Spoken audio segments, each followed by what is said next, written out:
أعوذ بالله من الشيطان الرجيم. بسم الله الرحمن الرحيم. يا أيها الناس اتقوا ربكم الذي خلقكم من نفس واحدة وخلق منها زوجها وبث منهما رجالا كثيرا ونساء، واتقوا الله الذي تساءلون به والأرحام، إن الله كان عليكم رقيبا. وآتوا اليتامى أموالهم ولا تتبدلوا الخبيث بالطيب، ولا تأكلوا أموالهم إلى أموالكم، إنه كان حوبا كبيرا. وإن خفتم ألا تقسطوا في اليتامى فانكحوا ما طاب لكم من النساء مثنى وثلاث ورباع، فإن خفتم ألا تعدلوا فواحدة أو ما ملكت أيمانكم، ذلك أدنى ألا تعولوا. وآتوا النساء صدقاتهن نحلة، فإن طبن لكم عن شيء منه نفسا فكلوه هنيئا مريئا. ولا تؤتوا السفهاء أموالكم التي جعل الله لكم قياما وارزقوهم فيها واكسوهم وقولوا لهم قولا معروفا. وابتلوا اليتامى حتى إذا بلغوا النكاح، فإن آنستم منهم رشدا فادفعوا إليهم أموالهم، ولا تأكلوها إسرافا وبدارا أن يكبروا. ومن كان غنيا فليستعفف، ومن كان فقيرا فليأكل بالمعروف. فإذا دفعتم إليهم أموالهم فأشهدوا عليهم،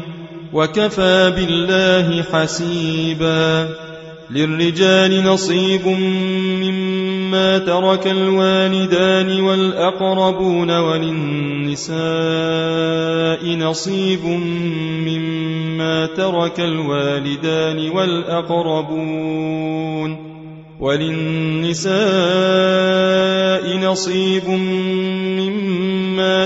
الوالدان والأقربون مما قل منه أو كثر،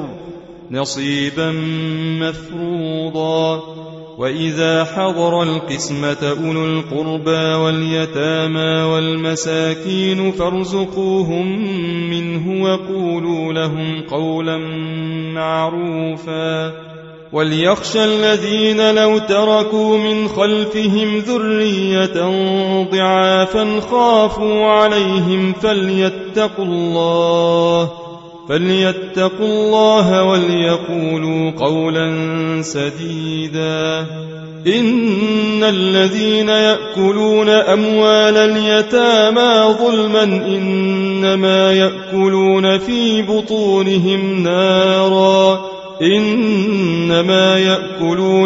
بطونهم نارا وسيصلون سعيرا. يوصيكم الله في أولادكم للذكر مثل حظ الأنثيين، فإن كن نساء فوق 2 فلهن ثلثا ما ترك، وإن كانت واحدة فلها النصف، ولأبويه لكل واحد منهما السدس مما ترك إن كان له ولد، فإن لم يكن له ولد وورثه أبواه فلأمه الثلث، فإن كان له إخوة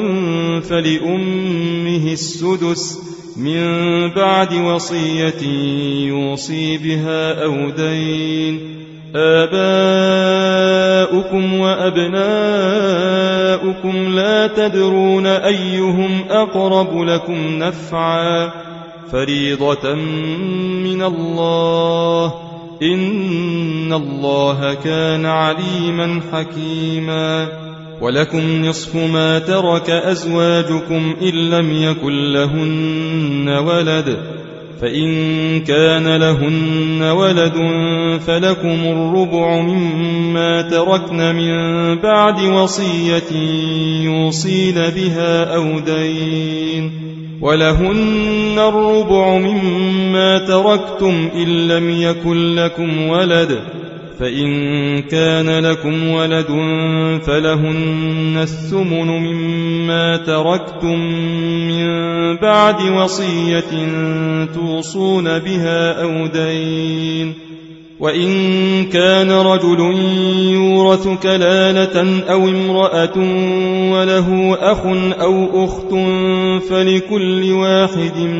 منهما السدس، فإن كانوا أكثر من ذلك فهم شركاء في الثلث من بعد وصية يوصى بها أو دين غير مضار، وصية من الله والله عليم حليم.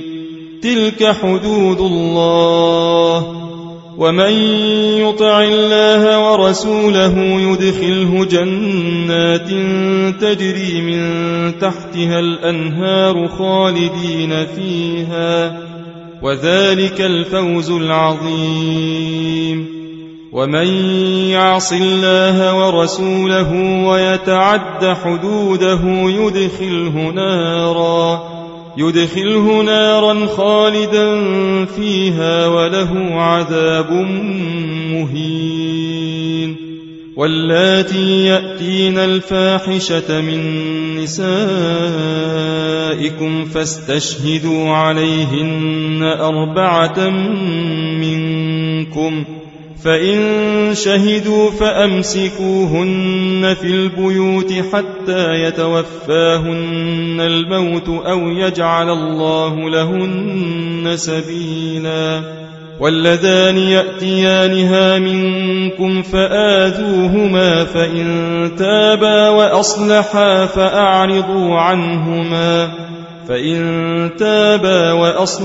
فأعرضوا عنهما إن الله كان توابا رحيما. إنما التوبة على الله للذين يعملون السوء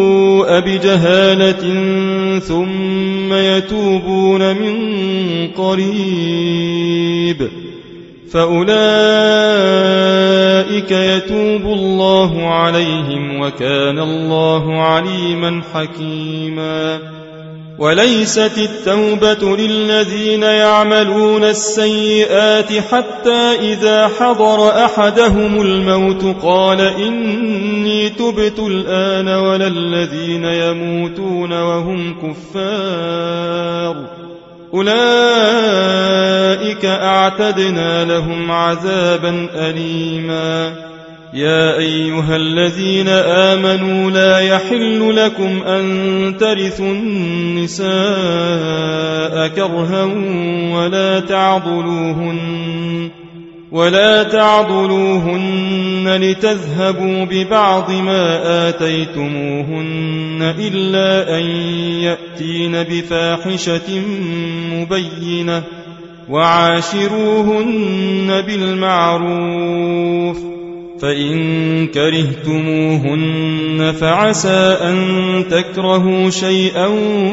ويجعل الله فيه خيرا كثيرا. وإن أردتم استبدال زوج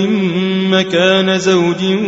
وآتيتم إحداهن قنطارا فلا تأخذوا منه شيئا، أتأخذونه بهتانا وإثما مبينا. وكيف تأخذونه وقد أفضى بعضكم إلى بعض وأخذن منكم ميثاقا غليظا ولا تنكحوا ما نكح آباؤكم من النساء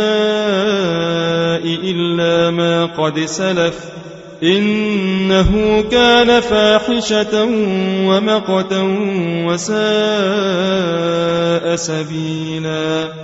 حرمت عليكم أمهاتكم وبناتكم وأخواتكم وعماتكم وخالاتكم وبنات الأخ وبنات الأخت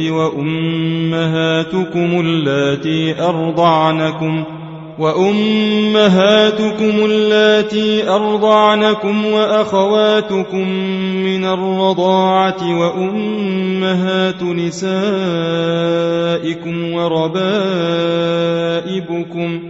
وربائبكم اللاتي في حجوركم من نسائكم اللاتي دخلتم بهن فإن لم تكونوا دخلتم بهن فلا جناح عليكم وحلائل أبنائكم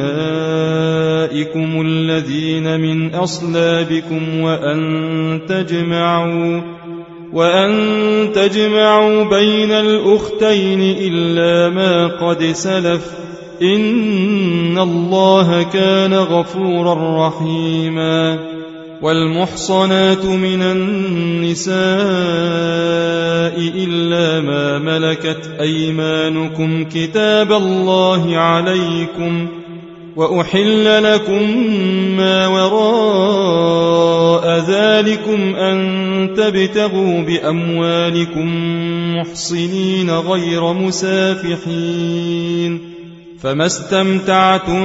به منهن فآتوهن أجورهن فريضة ولا جناح عليكم فيما تراضيتم به من بعد الفريضة إن الله كان عليما حكيما ومن لم يستطع منكم طولا أن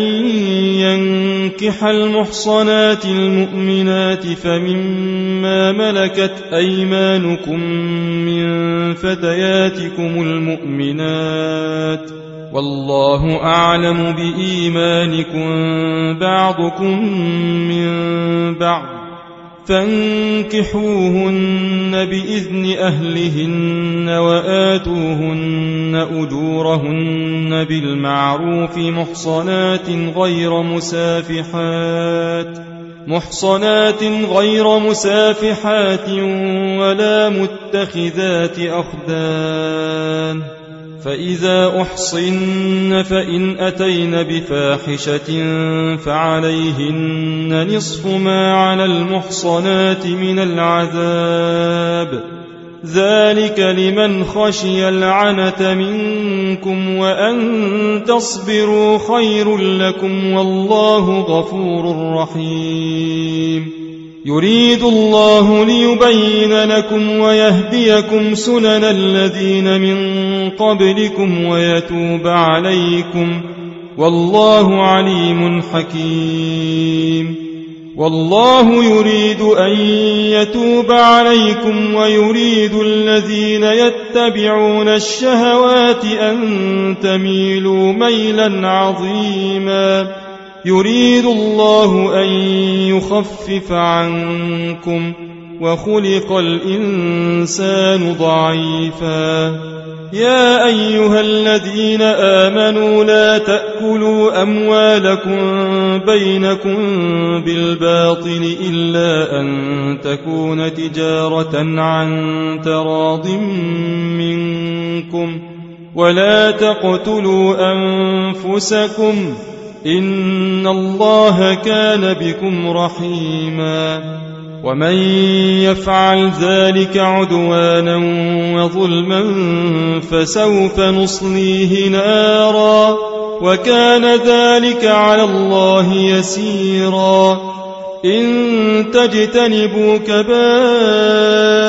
ما تنهون عنه نكفر عنكم سيئاتكم وندخلكم مدخلا كريما ولا تتمنوا ما فضل الله به بعضكم على بعض للرجال نصيب مما اكتسبوا وللنساء نصيب مما اكتسبن واسألوا الله من فضله إن الله كان بكل شيء عليما ولكل جعلنا موالي مما ترك الوالدان والأقربون والذين عقدت أيمانكم فآتوهم نصيبهم إن الله كان على كل شيء شهيدا الرجال قوامون على النساء بما فضل الله بعضهم على بعض وبما أنفقوا من أموالهم فالصالحات قانتات حافظات للغيب بما حفظ الله واللاتي تخافون نشوزهن فعظوهن واهجروهن في المضاجع واضربوهن فإن أطعنكم فلا تبغوا عليهن سبيلا إن الله كان عليا كبيرا وإن خفتم شقاق بينهما فبعثوا حكما من أهله وحكما من أهلها إن يريدا إصلاحا يوفق الله بينهما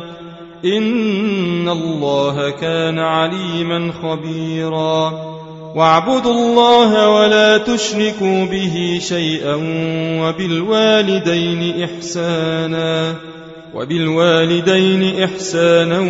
وبذي القربى واليتامى والمساكين والجار ذي القربى والجار الجنب والصاحب بالجنب وابن السبيل وما ملكت أيمانكم إن الله لا يحب من كان مختالا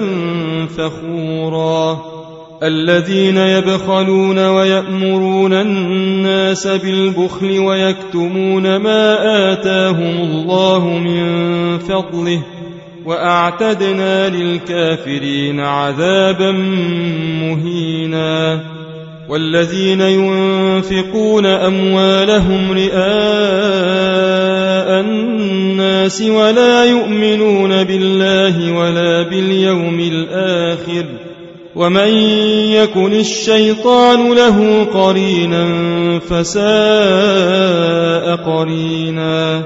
وماذا عليهم لو آمنوا بالله واليوم الآخر وأنفقوا مما رزقهم الله وكان الله بهم عليما إن الله لا يظلم مثقال ذرة وإن تك حسنة يضاعفها ويؤت من لدنه أجرا عظيما فكيف إذا جئنا من كل أمة بشهيد وجئنا بك على هؤلاء شهيدا يومئذ يود الذين كفروا وعصوا الرسول لو تسوى بهم الأرض ولا يكتمون الله حديثا يا أيها الذين آمنوا لا تقربوا الصلاة وأنتم سكارى حتى تعلموا ما تقولون ولا جنبا إلا عابري سبيل حتى تغتسلوا وإن كنتم مرضى أو على سفر أو جاء أحد منكم من الغائط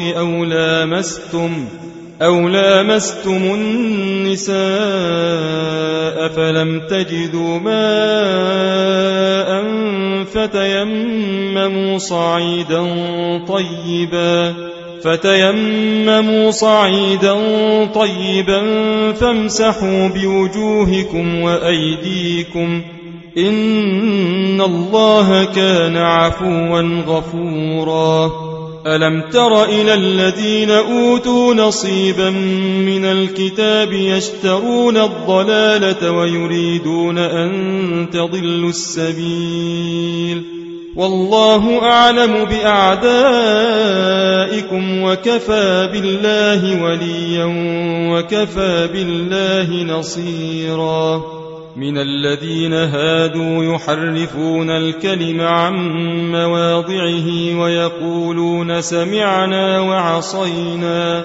ويقولون سمعنا وعصينا واسمع غير مسمع وراعنا ليا بألسنتهم وطعنا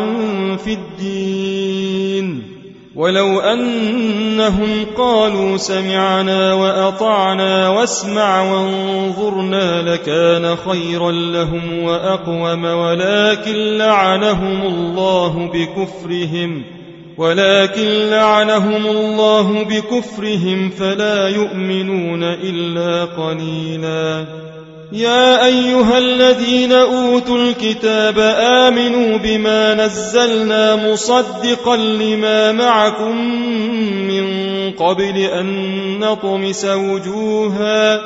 من قبل أن نطمس وجوها فنردها على أدبارها أو نلعنهم كما لعنا أصحاب السبت وكان أمر الله مفعولا إن الله لا يغفر أن يشرك به ويغفر ما دون ذلك لمن يشاء ومن يشرك بالله فقد افترى إثما عظيما ألم تر إلى الذين يزكون أنفسهم بل الله يزكي من يشاء ولا يظلمون فتيلا انظر كيف يفترون على الله الكذب وكفى به إثما مبينا ألم تر إلى الذين أوتوا نصيبا من الكتاب يؤمنون بالجبت والطاغوت ويقولون للذين كفروا هؤلاء أهدى من الذين آمنوا سبيلا أولئك الذين لعنهم الله ومن يلعن الله فلن تجد له نصيرا أم لهم نصيب من الملك فإذا لا يؤتون الناس نقيرا أم يحسدون الناس على ما آتاهم الله من فضله فقد آتينا آل إبراهيم الكتاب والحكمة وآتيناهم ملكا عظيما فمنهم من آمن به ومنهم من صد عنه وكفى بجهنم سعيرا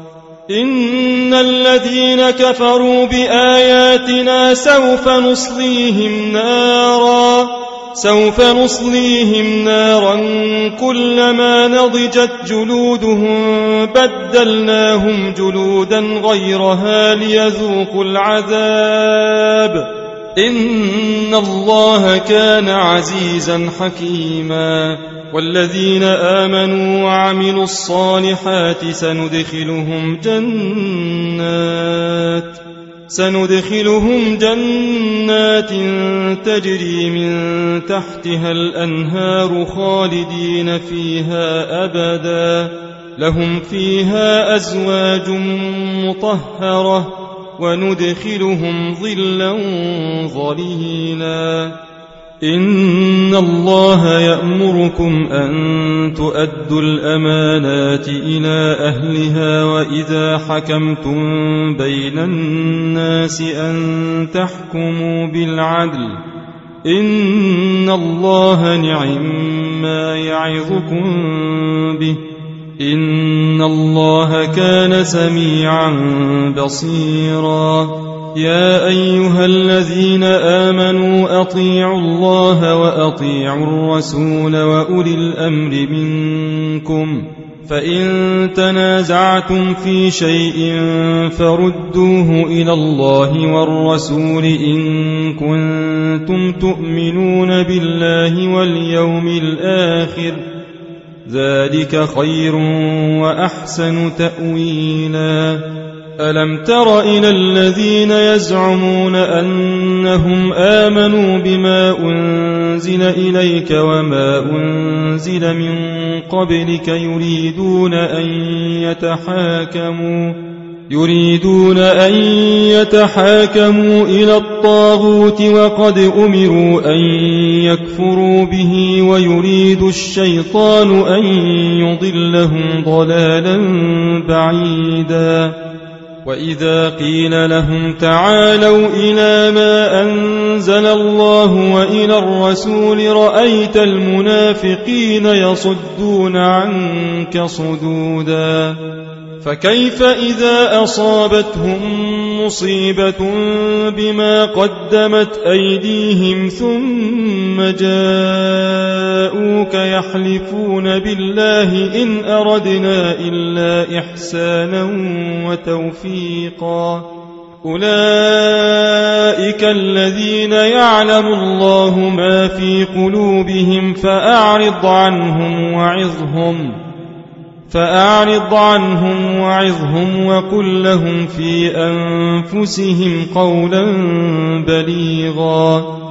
وما أرسلنا من رسول إلا ليطاع بإذن الله ولو أنهم إذ ظلموا أنفسهم جاءوك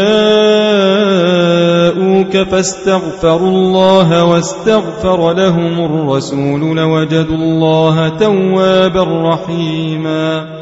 فلا وربك لا يؤمنون حتى يحكموك فيما شجر بينهم ثم لا يجدوا في أنفسهم حرجا مما قضيت ويسلموا تسليما ولو أنا كتبنا عليهم أن اقتلوا أنفسكم أو اخرجوا من دياركم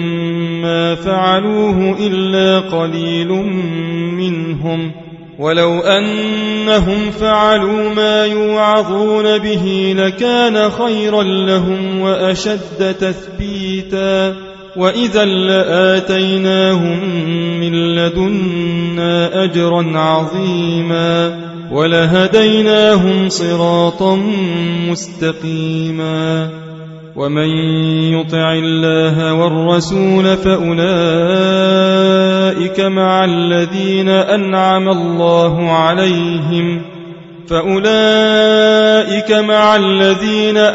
الله عليهم من النبيين والصديقين والشهداء والصالحين وحسن أولئك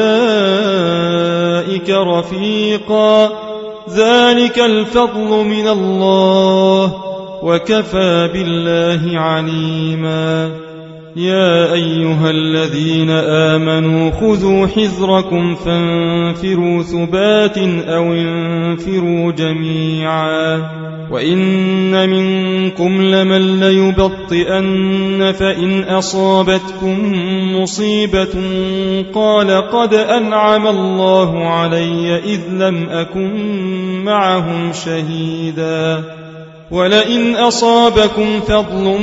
من الله ليقولن كأن لم تكن بينكم وبينه مودة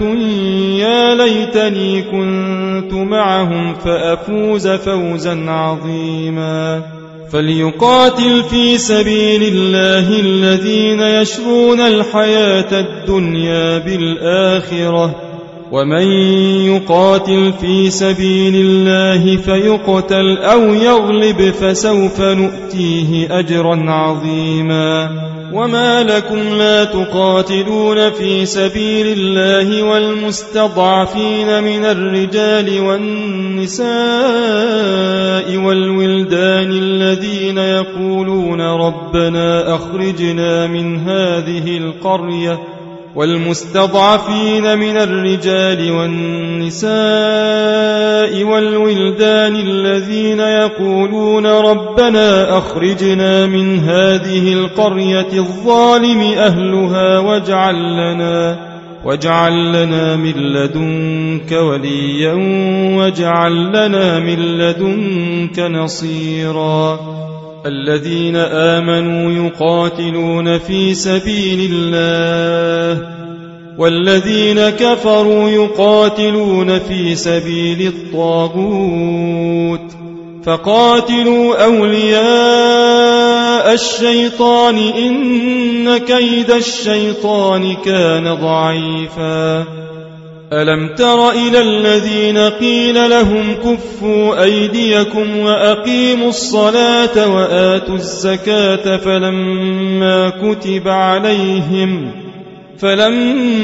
كتب عليهم القتال إذا فريق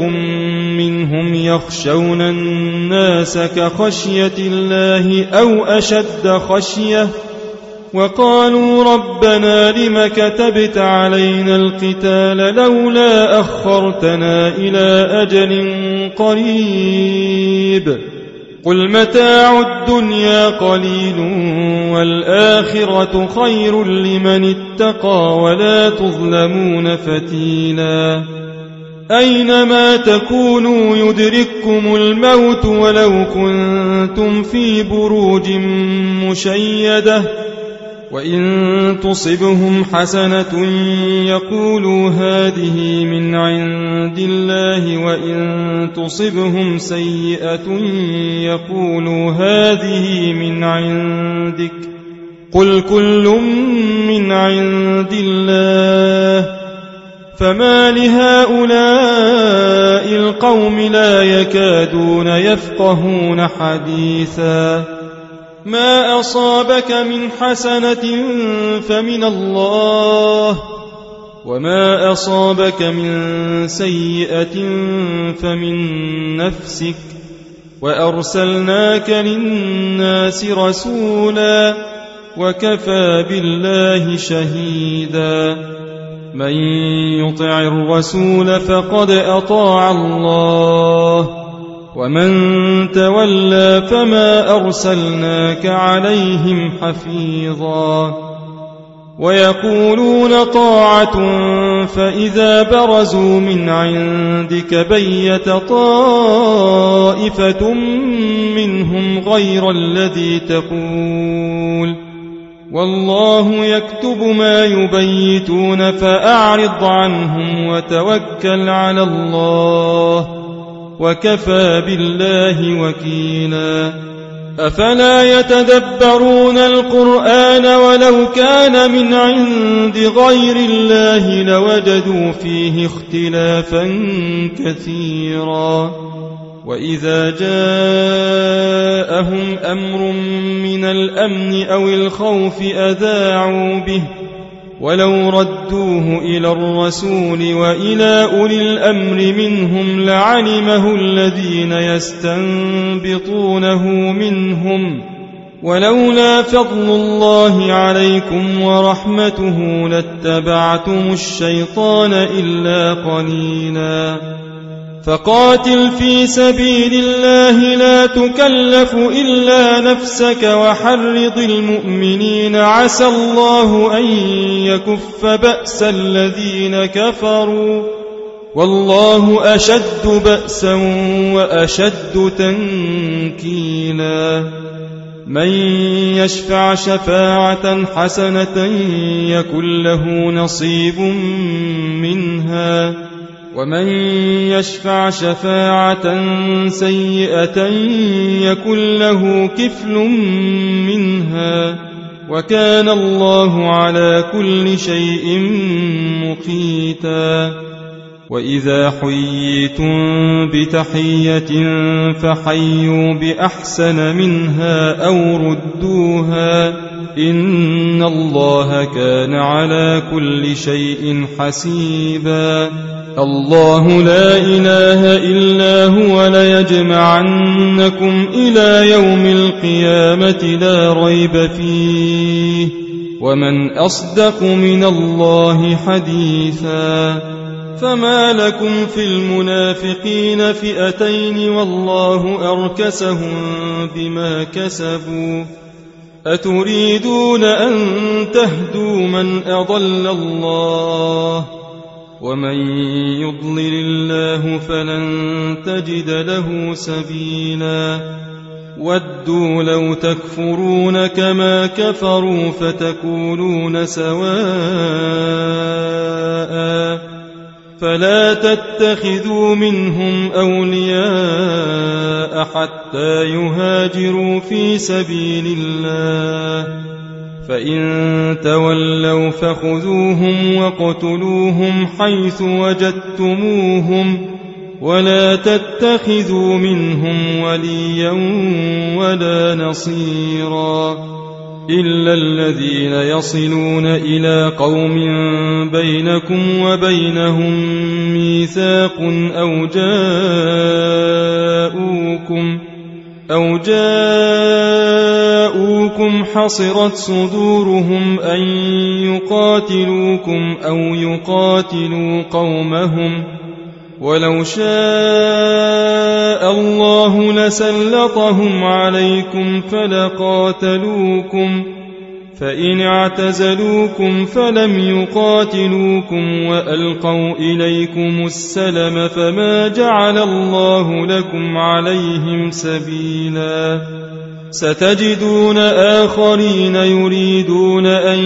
يأمنوكم ويأمنوا قومهم كلما ردوا إلى الفتنة أركسوا فيها فإن لم يعتزلوكم ويلقوا إليكم السلم ويكفوا أيديهم فخذوهم واقتلوهم حيث ثقفتموهم وأولئكم جعلنا لكم عليهم سلطانا مبينا وما كان لمؤمن أن يقتل مؤمنا إلا خطأ ومن قتل مؤمنا خطأ فتحرير رقبة مؤمنة ودية مسلمة إلى أهله إلا أن يصدقوا فإن كان من قوم عدو لكم وهو مؤمن فتحرير رقبة مؤمنة وإن كان من قوم بينكم وبينهم ميثاق فدية مسلمة إلى أهله وتحرير رقبة مؤمنة فمن لم يجد فصيام شهرين متتابعين توبة من الله وكان الله عليما حكيما ومن يقتل مؤمنا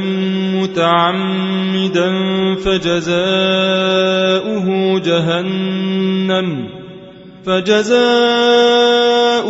جهنم خالدا فيها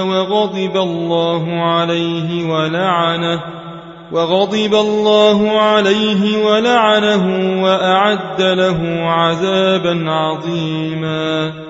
يا أيها الذين آمنوا إذا ضربتم في سبيل الله فتبينوا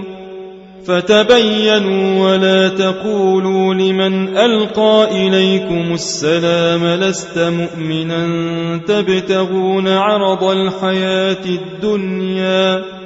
تبتغون عرض الحياة الدنيا فعند الله مغانم كثيرة كذلك كنتم من قبل فمن الله عليكم فتبينوا إن الله كان بما تعملون خبيرا لا يستوي القاعدون من المؤمنين غير أولي الضرر والمجاهدون في سبيل الله بأموالهم وأنفسهم. فضل الله المجاهدين بأموالهم وأنفسهم على القاعدين درجة، وكلا وعد الله الحسنى. وفضل الله المجاهدين على القاعدين أجرا عظيما، درجات منه ومغفرة ورحمة، وكان الله غفورا رحيما. إن الذين توفاهم الملائكة ظالمي أنفسهم قالوا فيم كنتم؟ قالوا كنا مستضعفين في الأرض. قالوا ألم تكن أرض الله واسعة فتهاجروا فيها؟ فأولئك مأواهم جهنم وساءت مصيرا. إلا المستضعفين من الرجال والنساء والولدان لا يستطيعون حيلة ولا يهتدون سبيلا، فأولئك عسى الله أن يعفو عنهم، وكان الله عفوا غفورا. ومن يهاجر في سبيل الله يجد في الأرض مراغما كثيرا وسعة، ومن يخرج من بيته مهاجرا إلى الله ورسوله ثم يدركه الموت فقد وقع أجره على الله، وكان الله غفورا رحيما. وإذا ضربتم في الأرض فليس عليكم جناح أن تقصروا من الصلاة إن خفتم أن يفتنكم الذين كفروا، إن الكافرين كانوا لكم عدوا مبينا. وإذا كنت فيهم فأقمت لهم الصلاة فلتقم طائفة منهم معك وليأخذوا أسلحتهم فإذا سجدوا فليكونوا من ورائكم ولتأت طائفة أخرى لم يصلوا فليصلوا معك وليأخذوا حذرهم وأسلحتهم. ود الذين كفروا لو تغفلون عن أسلحتكم وأمتعتكم فيميلون عليكم ميلة واحدة. ولا جناح عليكم إن كان بكم أذى من مطر أو كنتم مرضى أن تضعوا أسلحتكم وخذوا حذركم، إن الله أعد للكافرين عذابا مهينا. فإذا قضيتم الصلاة فاذكروا الله قياما وقعودا وعلى جنوبكم، فإذا اطمأننتم فأقيموا الصلاة، إن الصلاة كانت على المؤمنين كتابا موقوتا. ولا تهنوا في ابتغاء القوم، إن تكونوا تألمون فإنهم يألمون كما تألمون وترجون من الله ما لا يرجون، وكان الله عليما حكيما. إنا أنزلنا إليك الكتاب بالحق لتحكم بين الناس بما أراك الله، ولا تكن للخائنين خصيما، واستغفر الله إن الله كان غفورا رحيما. ولا تجادل عن الذين يختانون أنفسهم إن الله لا يحب من كان خوانا أثيما يستخفون من الناس ولا يستخفون من الله وهو معهم إذ يبيتون ما لا يرضى من القول وكان الله بما يعملون محيطا ها أنتم هؤلاء جادلتم عنهم في الحياة الدنيا فمن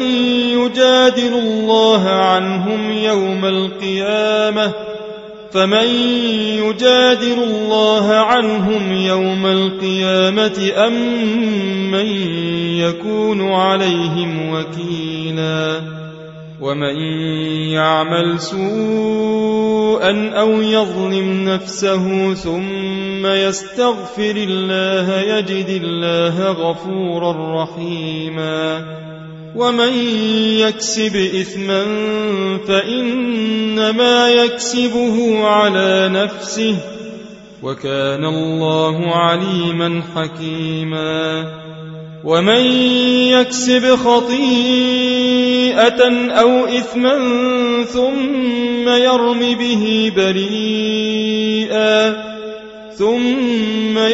به بريئا فقد احتمل بهتانا وإثما مبينا ولولا فضل الله عليك ورحمته لهمت طائفة منهم أن يضلوك وما يضلون إلا أنفسهم وما يضرونك من شيء وأنزل الله عليك الكتاب والحكمة وعلمك ما لم تكن تعلم وكان فضل الله عليك عظيما لا خير في كثير من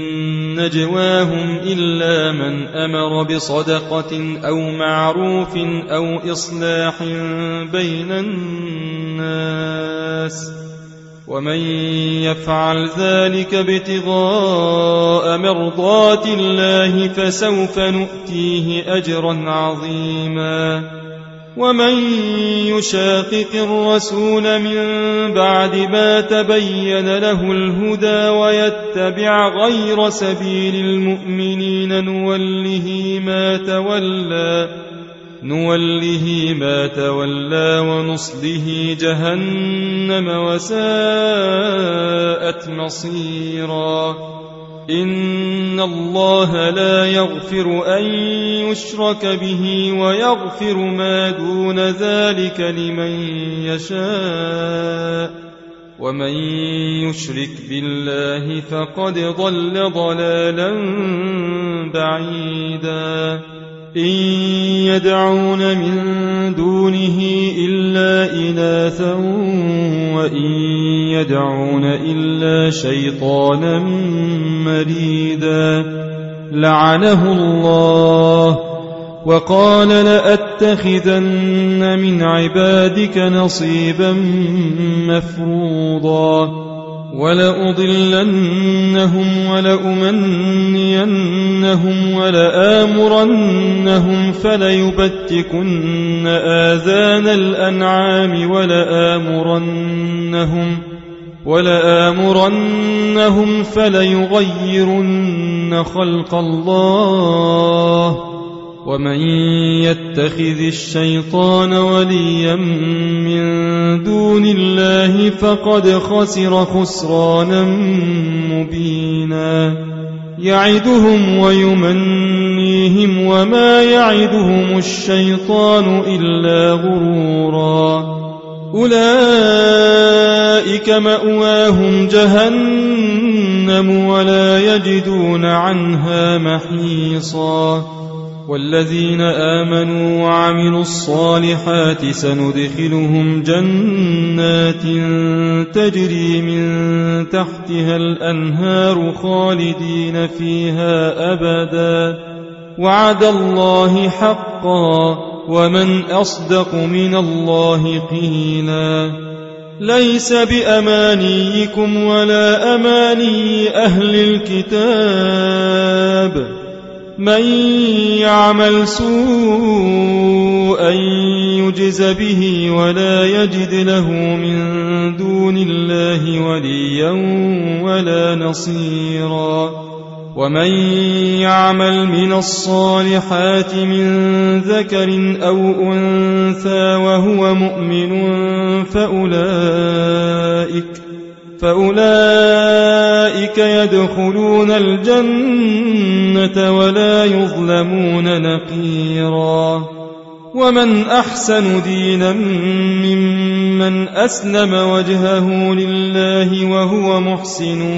واتبع ملة إبراهيم حنيفا واتخذ الله إبراهيم خليلا ولله ما في السماوات وما في الأرض وكان الله بكل شيء محيطا ويستفتونك في النساء قل الله يفتيكم فيهن وما يتلى عليكم في الكتاب في يتامى النساء اللاتي لا تؤتونهن ما كتب لهن وترغبون أن تنكحوهن والمستضعفين من الولدان وأن تقوموا لليتامى بالقسط وما تفعلوا من خير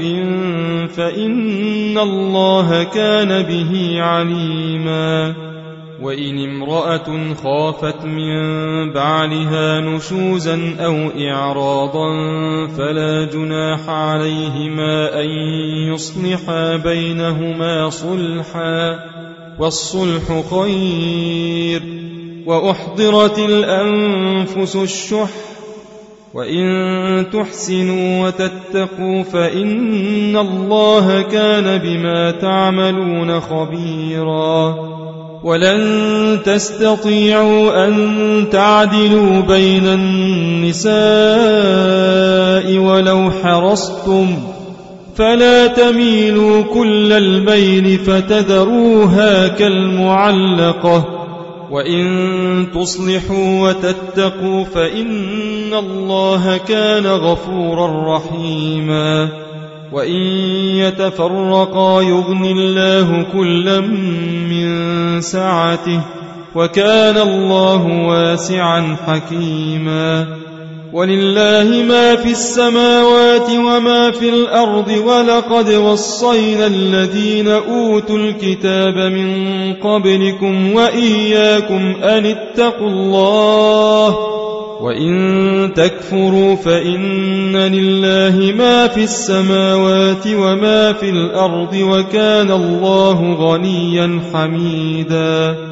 ولله ما في السماوات وما في الأرض وكفى بالله وكيلا إن يشأ يذهبكم أيها الناس ويأت بآخرين وكان الله على ذلك قديرا من كان يريد ثواب الدنيا فعند الله ثواب الدنيا والآخرة وكان الله سميعا بصيرا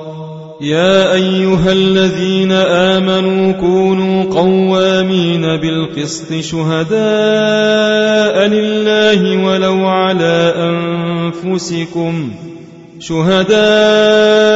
لله ولو على أنفسكم أو الوالدين والأقربين إن يكن غنيا أو فقيرا فالله أولى بهما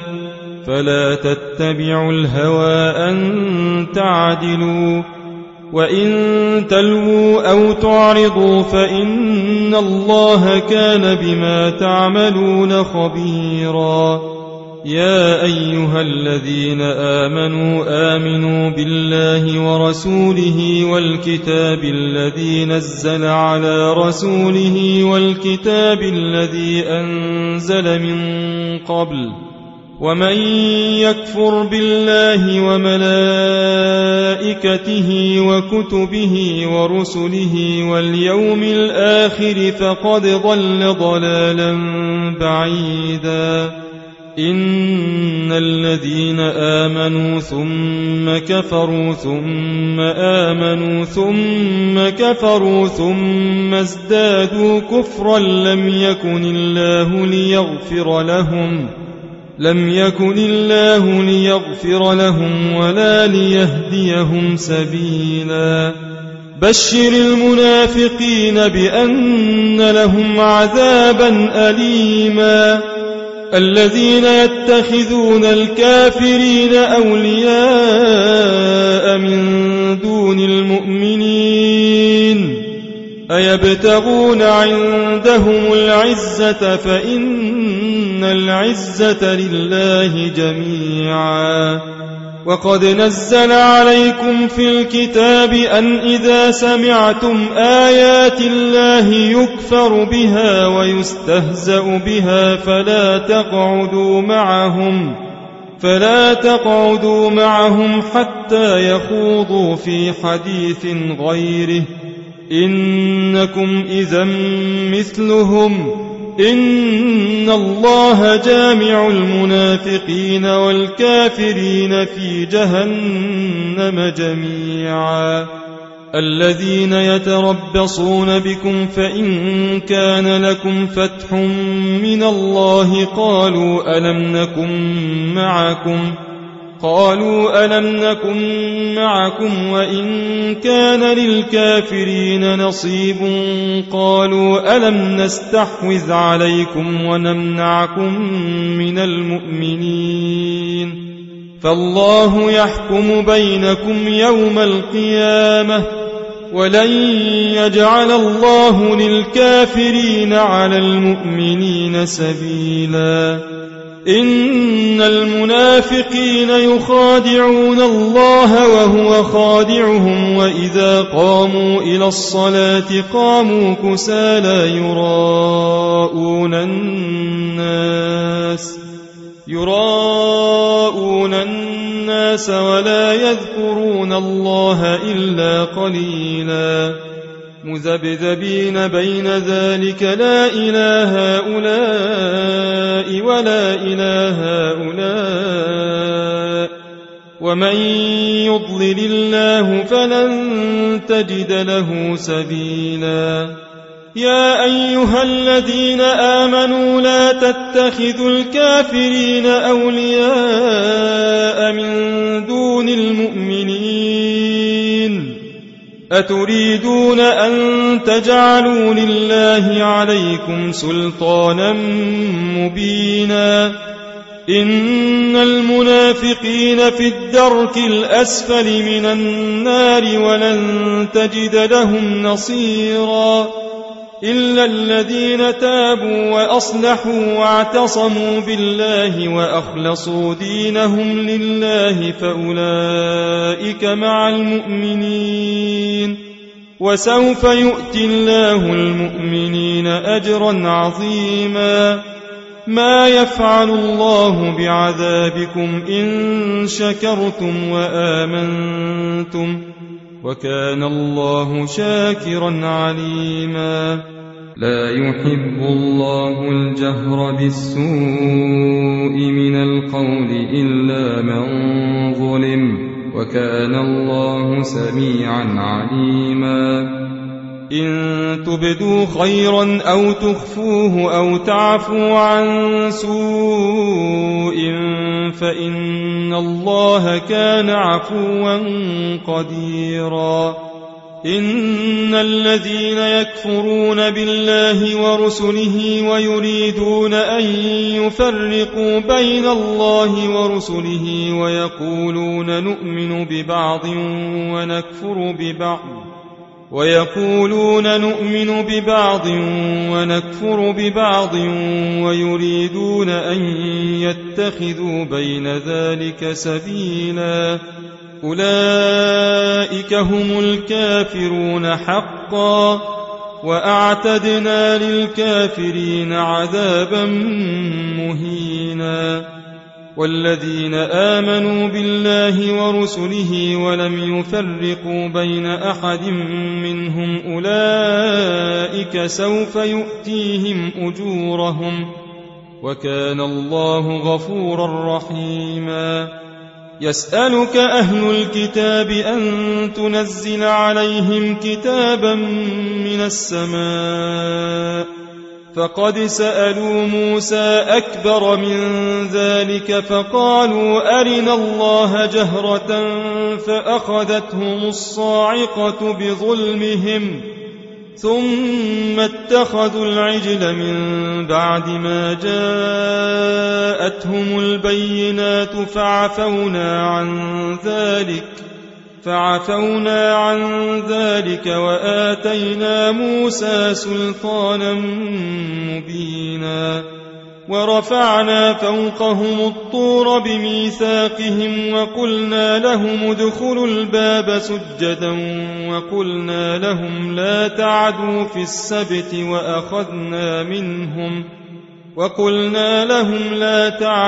السبت وأخذنا منهم ميثاقا غليظا فبما نقضهم ميثاقهم وكفرهم بآيات الله وقتلهم الأنبياء بغير حق وقولهم قلوبنا غلف بل طبع الله عليها بكفرهم فلا يؤمنون إلا قليلا وبكفرهم وقولهم على مريم بهتانا عظيما وقولهم إنا قتلنا المسيح عيسى ابن مريم رسول الله وما قتلوه وما صلبوه ولكن شبه لهم وإن الذين اختلفوا فيه لفي شك منه ما لهم به من علم إلا اتباع الظن وما قتلوه يقينا بل رفعه الله إليه وكان الله عزيزا حكيما وإن من أهل الكتاب إلا ليؤمنن به قبل موته ويوم القيامة يكون عليهم شهيدا فبظلم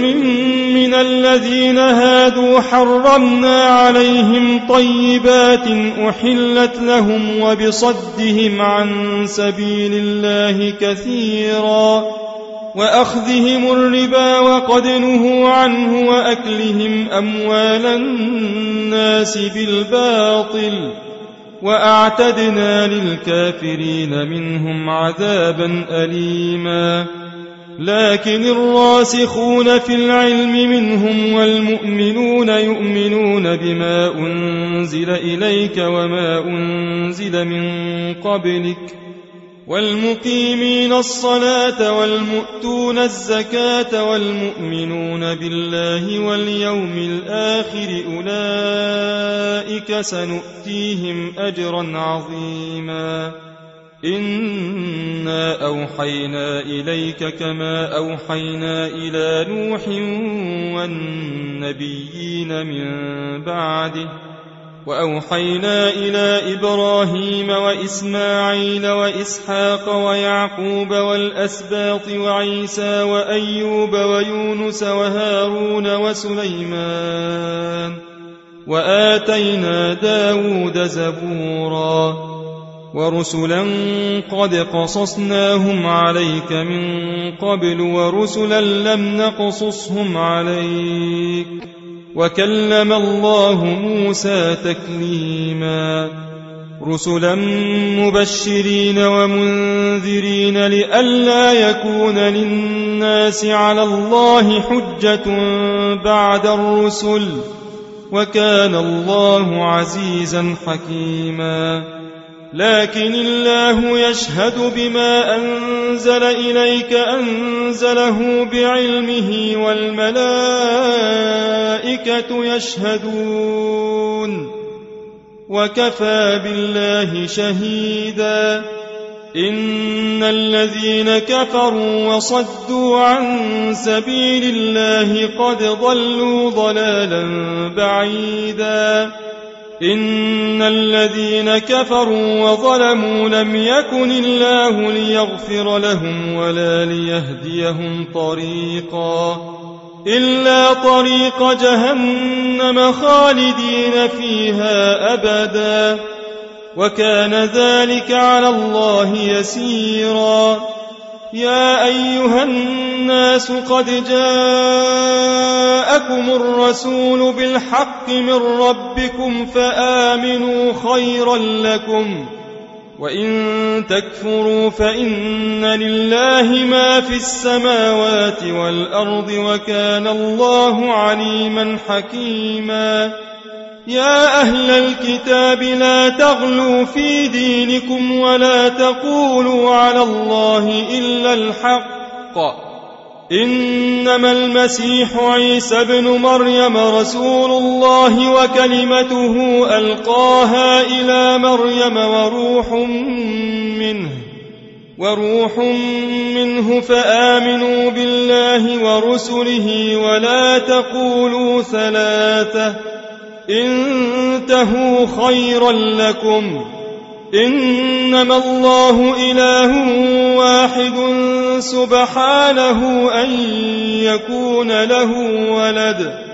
له ما في السماوات وما في الأرض وكفى بالله وكيلا. لن يستنكف المسيح أن يكون عبدا لله ولا الملائكة المقربون ومن يستنكف عن عبادته ويستكبر فسيحشرهم إليه جميعا. فأما الذين آمنوا وعملوا الصالحات فيوفيهم أجورهم ويزيدهم من فضله وأما الذين استنكفوا واستكبروا فيعذبهم عذابا أليما ولا يجدون لهم من دون الله وليا ولا نصيرا. يا أيها الناس قد جاءكم برهان من ربكم وأنزلنا إليكم نورا مبينا. فأما الذين آمنوا بالله واعتصموا به فسيدخلهم في رحمة منه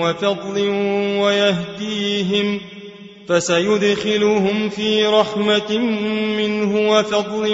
ويهديهم إليه صراطا مستقيما.